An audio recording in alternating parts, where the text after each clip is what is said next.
pagi. Perkenalkan, saya Seri Jeffrey Aduwarugu, calon guru penggerak Angkatan 9 Kabupaten Nias Barat.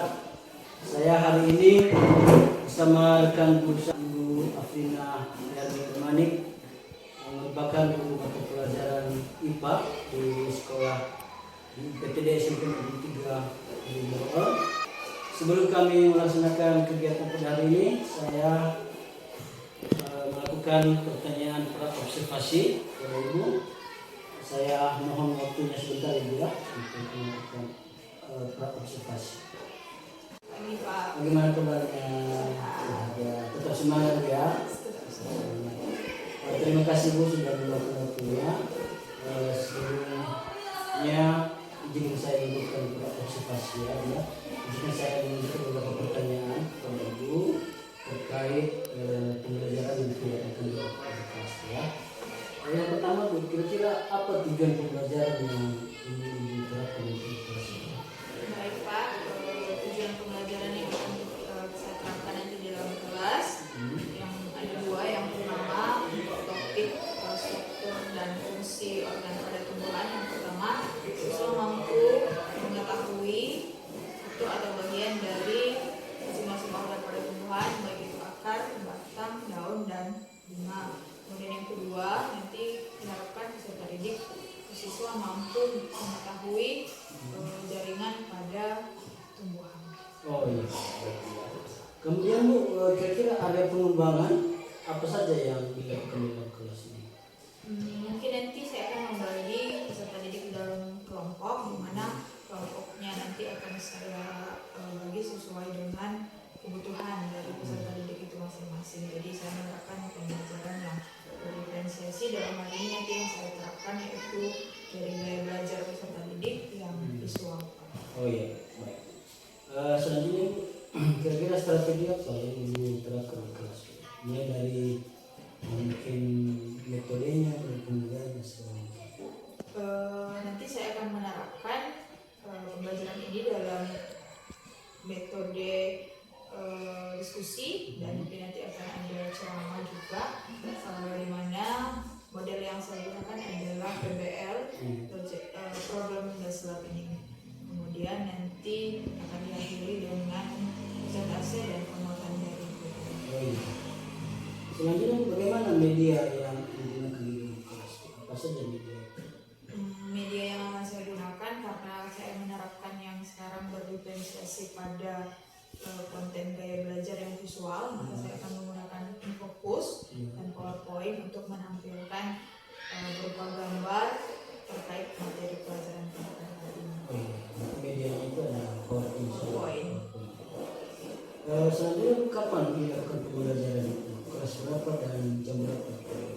Baik Pak, pembelajaran ini akan saya lakukan pada hari Sabtu tanggal 2 Desember 2023 di kelas 8 SMP Negeri 3 Ulimoroe pukul 10 pagi sampai 10.40 pagi. Oh, baik. Baik Bu, kalau gitu izinkan saya datang ke kelas Bu ya nanti ya, Bu ya. Saya akan melakukan supervisi kelas.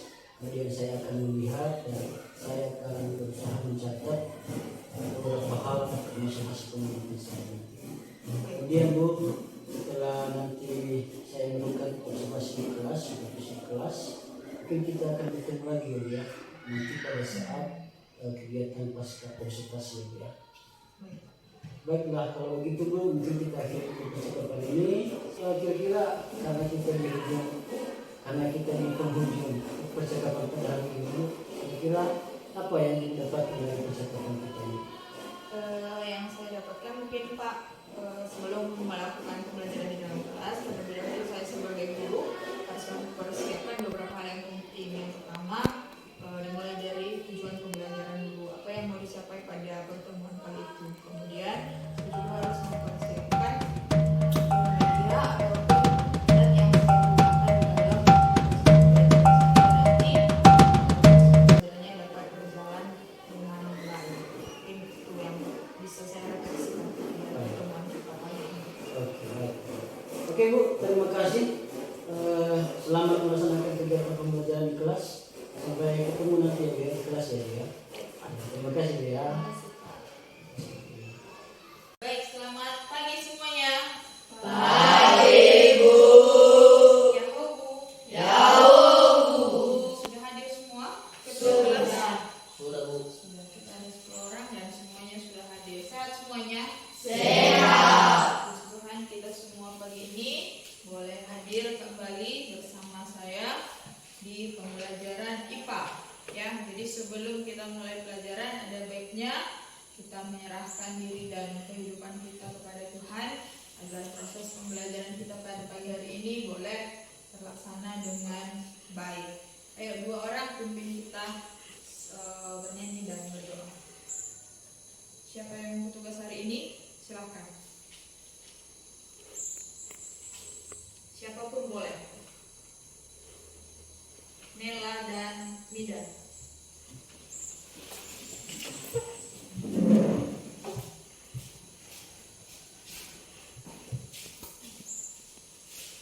Teman-teman, mari kita bernyanyi dengan judul dengan datang di nama saya. Datang di nama saya, juga datang di namamu. Benar datang di nama saya, juga datang di namamu. Oh diraya, haleluya. Oh diraya, puji Tuhan, Tuhan Yesus amat cinta pada saya. Oh diraya, puja wajah, puja wajah, puja wajah Tuhan, puja wajah Tuhan, puja wajah. Mari kita bersatu dalam doa. Bapa yang baik, Bapa yang berkata di kerjaan surga, kami kembali bersyukur kepadamu ya Bapa atas pertolongan kepada kami. Ya Bapa, sebentar lagi kami akan mulai proses belajar model kami ya Bapa, tolonglah kami Bapa. Apapun aktivitas kegiatan kami saat ini ya Bapa, Engkau yang menyertai kami saat ini. Segala roh jahat sekarang terbaik dalam nama Yesus dan Yesus Bapa setempat ini. Yesus jagalah kami saat ini. Dalam nama Yesus kami telah berdoa dan mengucap syukur bersama kita katakan. Amin. Nah, terima kasih kepada Nela dan Mida yang sudah memimpin kita di dalam nyanyian dan doa. Ya, jadi sebelum kita mulai pembelajaran hari ini, saya lihat masih ada yang ngantuk. Ya kan? Jadi kita mau senam dulu, tapi bukan olahraga, bukan senam fisik. Jadi senam apa? Senam otak. Senam otak. Jadi yang sudah pernah kita latih kemarin, kita akan ulang hari ini dari yang jempol jari yang kanan. Masih ingat lagunya? Masih. Coba semua angkat jempol kanan. Apakah masih aman jempolnya? Masih. Dan ini kan ya, jempol jari yang kanan sambil digerakkan. Yang tidak bergerak nanti kita panggil dia ke depan untuk memimpin. Oke, siap? Siap Bu. Jempol jari yang kanan 2, 3, ya. Jempol jari yang kanan, kelingking jari yang kiri, diganti-ganti yuk, diganti-ganti yuk, diganti-ganti yuk, diganti-ganti yuk. 2 jari yang kanan, 2 jari yang kiri, ditembak-tembak dor, ditembak-tembak dor, ditembak-tembak dor, ditembak-tembak dor. 5 jari yang kanan, 5 jari yang kiri, kanan tutup hidung, kiri tutup telinga, diganti-ganti yuk, diganti-ganti yuk, diganti-ganti yuk, diganti-ganti yuk. Oke, ada yang salah? Tidak. Tidak, kita tepuk tangan dulu. Sudah semangat? Sudah. Oke, sudah semangat. Kalau sudah semangat, maka langsung saja kita mulai pembelajaran kita hari ini. Hari ini kita belajar apa? Siapa yang tahu?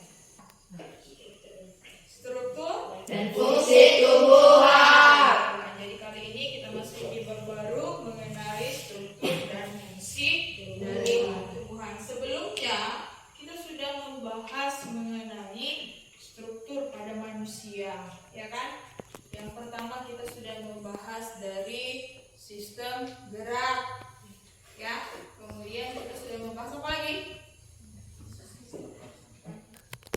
Iya, gerak dan rangka itu sama. Kemudian yang kedua, sistem pernafasan, lalu transportasi pada manusia, ya kan? Nah, kita sudah membahas itu semuanya. Maka sekarang yang mau kita bahas pada tumbuhan. Kita akan bahas satu-satu sebenarnya apa ya bagian dari tumbuhan itu tersebut. Sama seperti kita sudah mempelajari di hari-hari yang lalu, kita sudah membahas mengenai struktur dan fungsi pada manusia. Ya, kita sudah selesaikan. Maka sekarang kita akan membahas pada makhluk hidup yang kedua, yaitu tumbuhan. Nah, sebelum kita masuk, saya mau tanyakan dulu kepada teman-teman semua, ya. Pernahkah melihat pohon yang sangat tinggi? Pernah. Mungkin saya yakin sini ada yang punya kebun, ya kan? Atau ada yang sering membantu orang tuanya bekerja di kebun. Yang di dalam kebunnya itu mungkin ada pohon durian, ya. Ada pohon apa lagi yang tinggi? Pohon kelapa, ada pohon karet, ya kan? Ada mungkin yang punya jati, ya, dan yang lain sebagainya. Nah, mungkin saya ambil contoh dua gambar di sini. Pohon yang tinggi, yang kira-kira tingginya ini mungkin bisa mencapai 10 sampai 15 meter, lebih tinggi daripada manusia. Nah, apa yang kalian pikirkan ketika melihat pohon ini? Tentu pohon ini punya yang namanya organ, ya kan? Sama seperti manusia, tumbuhan pun memiliki yang namanya organ. Siapa aja yang bisa kita lihat dengan mata telanjang dari pohon ini organnya? Ada batang. Ya, satu orang angkat tangannya kalau menjawab. Merta. Apa aja? Akar, batang, daun. Ada kelihatan akar dari situ? Tidak. Yang hanya yang kelihatan saja. Batang, daun. Ada batang dan ada daun. Ya kan, mungkin akarnya sedang bersembunyi di dalam tanah. Ya, tadi kata si Merta, ada akar, ada batang dan ada daun. Nah, apa yang menjadi tujuan kita pada pagi hari ini? Bahwa dari pertemuan kita hari ini, nanti bab ini akan kita selesaikan di dalam 2 pertemuan. Dengan tujuan kita hari ini, kita akan menjelaskan struktur dari dan fungsi dari akar, dari batang, daun, dan bunga dari masing-masing organ pada tumbuhan. Kemudian yang kedua, kita akan nanti kalian diharapkan bisa menjelaskan transportasi air dan garam mineral pada tumbuhan. Yang terakhir di pertemuan kedua nanti kita akan membuat karya tulis, ya, itu di pertemuan selanjutnya. Jadi hari ini ada 2 tujuan yang mau kita capai. Yang pertama nanti ada menjelaskan struktur fungsi akar, daun, batang, dan bunga. Kemudian menjelaskan bagaimana transportasi air dan garam mineral pada tumbuhan. Nah, kita kembali pada gambar ini tadi. Saya ada beberapa pertanyaan. Ya, ketika kalian tadi sudah lihat tumbuhan yang ada di depan yang sangat tinggi, ya kan, kira-kira tumbuhan itu memerlukan air atau tidak? Memerlukan, ya. Tumbuhan itu memerlukan air, sama seperti manusia. Tumbuhan juga memerlukan yang namanya air. Nah, bagaimana air itu kan, pohon ini sangat tinggi tadi, ya. Kita misalkan dia 10 meter tingginya. Bagaimana air itu bisa sampai dari bawah, dari dalam akar sampai ke atasnya, ya kan? Sehingga di pucuknya itu, daunnya biasanya ada pucuk kan, tumbuh tunas-tunas yang baru. Nah, bagaimana bisa sampai ke atas itu? Kan jauh sekali itu, ya, sampai di atas. Nah, bagaimana caranya pohon-pohon yang besar ini, yang tinggi ini mendapatkan air ataupun mendapatkan nutrisi yang lain sehingga dia bisa bertumbuh dan berkembang. Itu yang mau kita bahas nanti di pembelajaran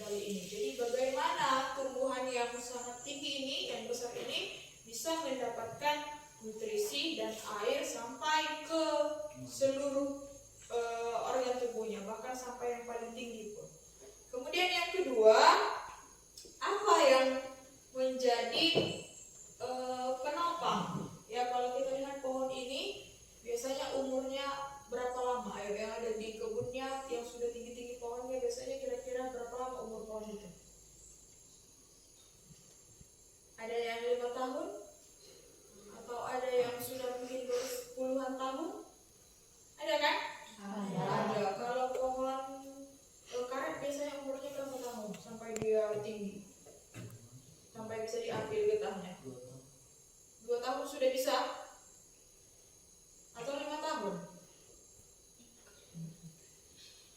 Hah? Nggak tahu, ya kan? Jadi biasanya memerlukan waktu yang sangat lama untuk dia bisa diambil buahnya atau hasilnya, ya kan, bisa dipanen. Nah, apa yang menopang pohon itu? Kan pohon ini tidak mungkin tumbuh dalam 1 hari, ya kan? Kita tanam, jus langsung besar, langsung bisa diambil buahnya, kelapa, langsung bisa diambil getahnya, misal pohon karet, kan tidak mungkin kan?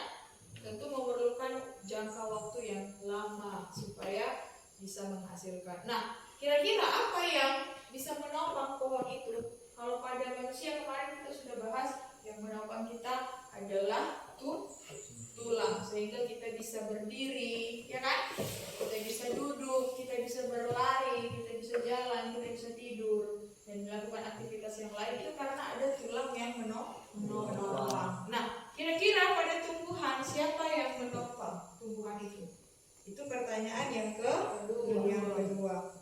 Kemudian yang terakhir, bagaimana proses yang dialami tumbuhan ini sehingga dia bisa tumbuh berpuluh-puluh tahun lamanya?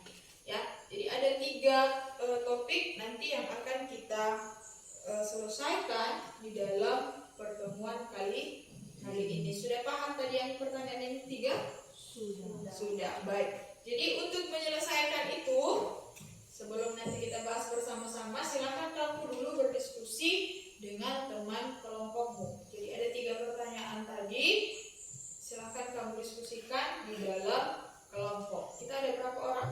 10. Ayo mulai dari si Cili, hitung 1, 2, 3. Nanti ke belakang Merta, Nela, baru si Indah. Ayo mulai. 1, 2, 3, 1, 2, 3, 1, 2.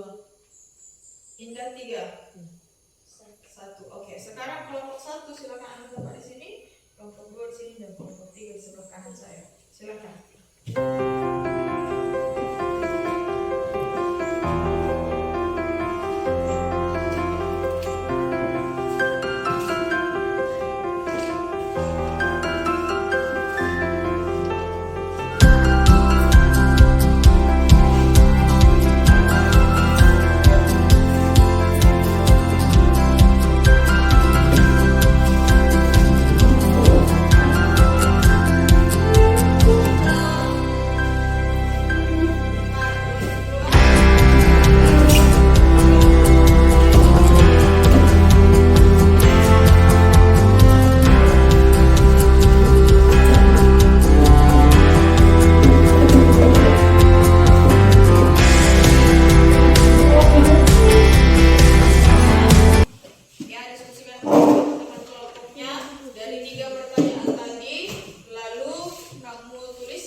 diskusinya adalah kelompok 2.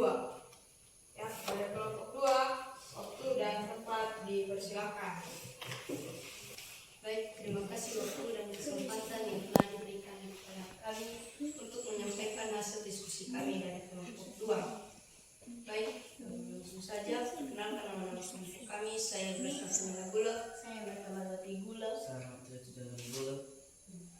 Baik, yang menjadi pembahasan kami yaitu tentang bagaimana caranya air dan nutrisi yang dibutuhkan dapat sampai ke bagian atas pohon tersebut. Dan yang kedua, apakah yang menopang pohon-pohon tersebut sehingga dapat berdiri tegak?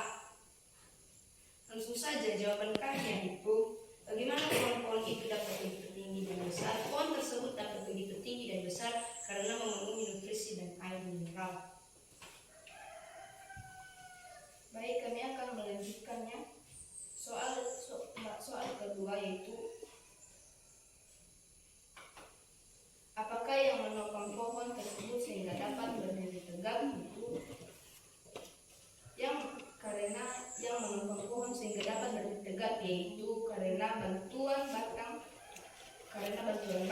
Karena batang berfungsi untuk menegakkan tubuh tumbuhan yang menghubungkan akar dan daun. Baik, demikian saja hasil diskusi kami. Jika ada pertanyaan dari kelompok lain, dipersilakan. Ada pertanyaan? Baik, kalau tidak ada langsung saja ditutup. Baik, demikian saja hasil diskusi kami dari kelompok 2. Saya sahabat kita sekalian jawab. Kita berikan tepuk tangan untuk kelompok 2. Jadi tadi kelompok 2 sudah menjawab atau memaparkan hasil diskusi mereka. Ya, tadi pertanyaannya ada 2 dan sudah dijawab oleh kelompok 2. Nah, saya akan mencoba melengkapi. Saya yakin juga di kelompok 1 dan kelompok 3 sudah melakukan hal yang sama ya. Sudah didiskusikan bersama teman-teman di kelompoknya.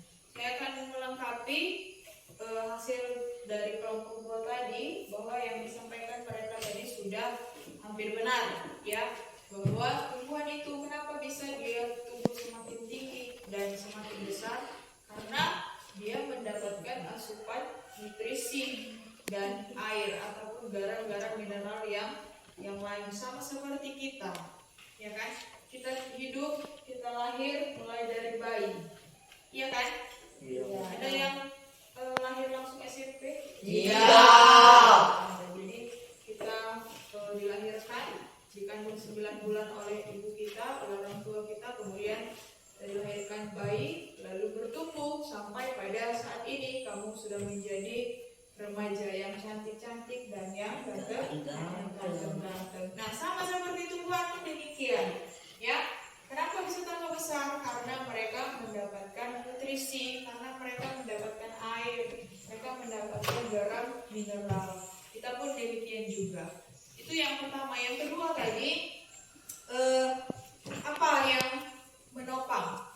Ya kan, pohon-pohon itu tadi bisa tumbuh sampai berpuluh-puluhan tahun, bisa berdiri dengan tegak. Jawabannya sudah benar, bahwa tumbuhan itu memiliki organ, ya. Jadi ada organ vegetatif pada tumbuhan, kemudian ada organ generatif. Siapa organ vegetatif? Organ vegetatif itu ada akar, batang, dan daun. Kemudian yang generatif siapa, Ibu Ramani? Yang generatif itu ada bunga. Ya, jadi secara umum, secara keseluruhan, organ yang dimiliki oleh tumbuhan itu terbagi menjadi 2. Ada organ vegetatif, di mana vegetatif ini ada akar, batang, dan daun. Kemudian di organ generatif ada bunga. Nah, itu tadi alasan mengapa pohon bisa berdiri dengan tegak, ada penyangganya. Siapa organ, apakah dia? Jawabannya adalah organ batang, ya kan? Jadi batang berfungsi pada tumbuhan sebagai penyokong atau penyangga. Tumbuhan itu dapat berdiri dengan tegak, dengan kokoh, sehingga ketika datang angin mungkin dia tidak langsung jatuh atau tumbang. Nah, dan ada beberapa fungsi-fungsi dari batang yang lainnya, ya kan? Contohnya di batang itu bisa dialirkan juga air dan garam-garam mineral lainnya, ya kan? Demikian juga organ yang lain. Contohnya ada daun. Daun itu fungsinya apa? Sebagai apa? Ada yang tahu? Fungsi daun Fotosintesis. sebagai Proses fotosintesis. iya, tempat berlangsungnya Fotosintesis. di mana fotosintesis itu adalah proses menghasilkan makanan, zat makanan pada tumbuhan. Nah, itu tempatnya ada di daun. Kalau akar, apa fungsinya? Menopang. Untuk menopang juga, ya. Jadi sama seperti batang, akar juga memiliki fungsi yang hampir sama dengan batang. Dan ada banyak fungsi-fungsi yang lainnya dari masing-masing organ. Nanti bisa kamu lihat di dalam buku paketnya masing-masing. Nah, mungkin itu saja tambahan dari saya pada pertemuan kita kali ini. Di pertemuan berikutnya kita akan membahas mengenai transportasi pada tumbuhan, ya. Nanti silakan dibaca bukunya tentang materi yang selanjutnya, yaitu transportasi pada tumbuhan. Apakah transportasi itu, siapa aja dia yang ada di dalam? Nanti kamu baca di dalam rumah masing-masing. Pada pertemuan berikutnya saya harapkan kita bisa dengan baik mempelajari materi itu. Ada yang mau ditanyakan atau yang mau disampaikan? Tidak. Nanti hasil diskusinya silahkan dikumpulkan, ya, masing-masing. Kalau tidak ada pertanyaan, saya rasa pertemuan kita sudah habis waktunya. Sampai ketemu lagi nanti di hari Senin. Ya, kita ketemu lagi di pelajaran IPA di hari Senin. Kalau tidak ada yang ditanyakan, sekian dari saya. Saya akhiri. Selamat pagi. Yahoo. Saya Seri Jeffrey Abdul Warubu, CGP Angkatan 9 dari Kabupaten Miswara. Pada hari ini akan melakukan percakapan pasca observasi setelah saya berkunjung ke kelas kemarin kepada salah satu guru mata pelajaran di sekolah. Di sini ada ibu guru mata pelajaran IPA yang saya observasi kemarin, dan di sebelah kanan saya ada ibu pengajar praktik yang akan melakukan pengamatan dan akan nanti pelajaran ini akan memberikan penguatan pada proses coaching yang akan saya lakukan. Baik Ibu, setelah kemarin saya ikut ke kelas Ibu, saya melihat pembelajaran yang sangat luar biasa, murid-murid juga yang hebat. Saya melihat juga yang dalam kelas itu luar biasa, sangat bahagia selalu. Pada hari ini Ibu mau izin saya akan melakukan percakapan pasca observasi. Saya minta waktunya sebentar dulu. Boleh saya bertanya dulu? Baik, yang pertama Bu, setelah kita melakukan observasi kemarin itu, bagaimana perasaan Ibu terkait berjalannya kegiatan observasi di kelas yang sudah berlangsung, termasuk juga pembelajaran? Saya jawab ya. Perasaan saya terkait kegiatan observasi kemarin yang sudah dilaksanakan di kelas, secara pribadi dulu saya merasa senang kegiatan pembelajaran boleh berjalan dengan baik dan lancar sesuai dengan yang direncanakan. Walaupun saya masih merasa banyak yang harus saya perbaiki, banyak kelemahan saya harus saya lanjut ke depan untuk memperbaiki. Selanjutnya Bu, kira-kira bisa diceritakan kembali area pengembangan yang Ibu capai kemarin di kelas, termasuk juga tahapan Baik Pak. Jadi area pengembangan yang saya capai di kelas kemarin itu, saya melakukan penilaian baik dari sikap, pengetahuan maupun dari keterampilan anak-anak. Jadi lewat kegiatan pembelajaran itu saya menilai ketiga aspek itu Pak. Baik. Menurut Ibu, sejauh mana area pengembangan yang ingin Ibu kembangkan tadi itu sudah berhasil semua sudah berhasil Pak. Jadi saya sudah melakukan penilaian sikap, saya melakukan observasi di situ, termasuk juga penilaian pertemuan saya sudah lakukan, dan begitu juga penilaian pengetahuan dan keterampilan anak-anak. Selanjutnya menurut Ibu, apa ada kekurangan-kekurangan atau kendala yang dihadapi saat melakukan proses penilaian penilaian? Menurut saya Pak, dan apa yang sudah saya jalani juga, memang banyak kekurangan Pak yang perlu saya perbaiki dari kegiatan pembelajaran itu, termasuk dari sumber belajar yang saya gunakan Pak, masih kurang kurang variatif, sehingga membuat anak-anak itu kurang terlibat dalam pembelajaran. Itu Pak. Berarti anak-anak itu kurang aktif ya, masih ada. Ya, masih ada. Sebagian besar masih ada, walaupun di antara itu juga ada yang aktif. Dari kekurangan-kekurangan tadi, asal-asal apa itu kerja? Kenapa bisa mereka tidak aktif? Salah satunya tadi karena sumber pelajaran yang kurang. Kira-kira masalah apa? Dari refleksi saya ya Pak, kenapa kira-kira anak-anak itu kurang terlibat aktif dalam kegiatan belajar? Ya, bisa disebabkan juga karena kurang saya sebagai guru, gaya mengajar saya, sehingga mempengaruhi keterlibatan anak-anak itu. Juga termasuk motivasi anak itu sendiri dalam belajar Pak.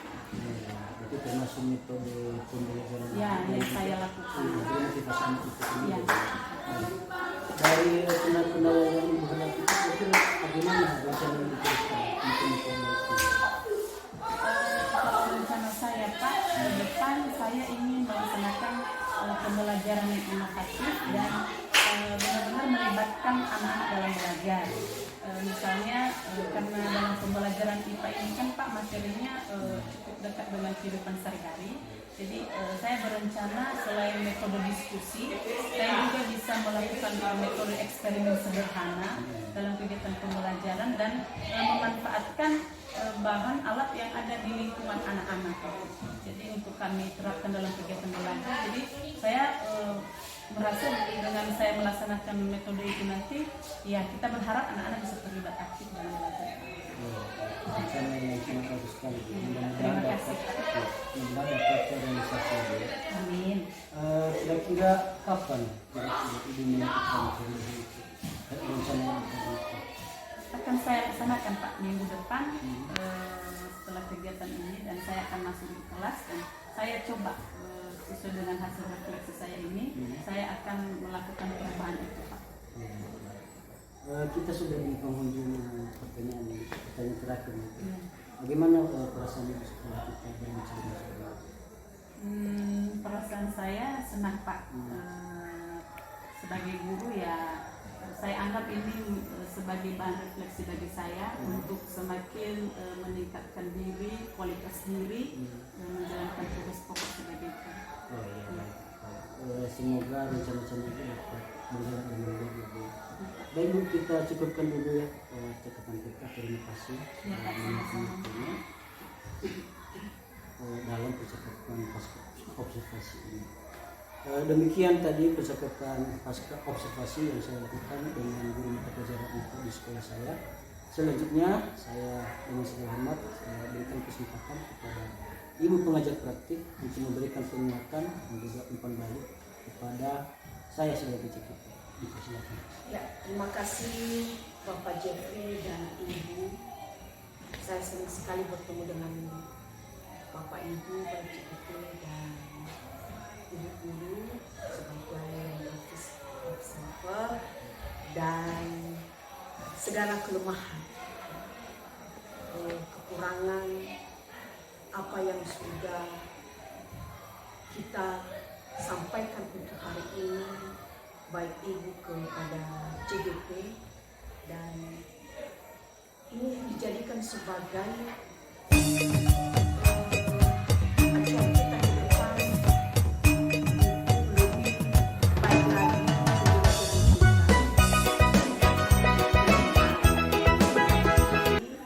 banyak kelemahan karena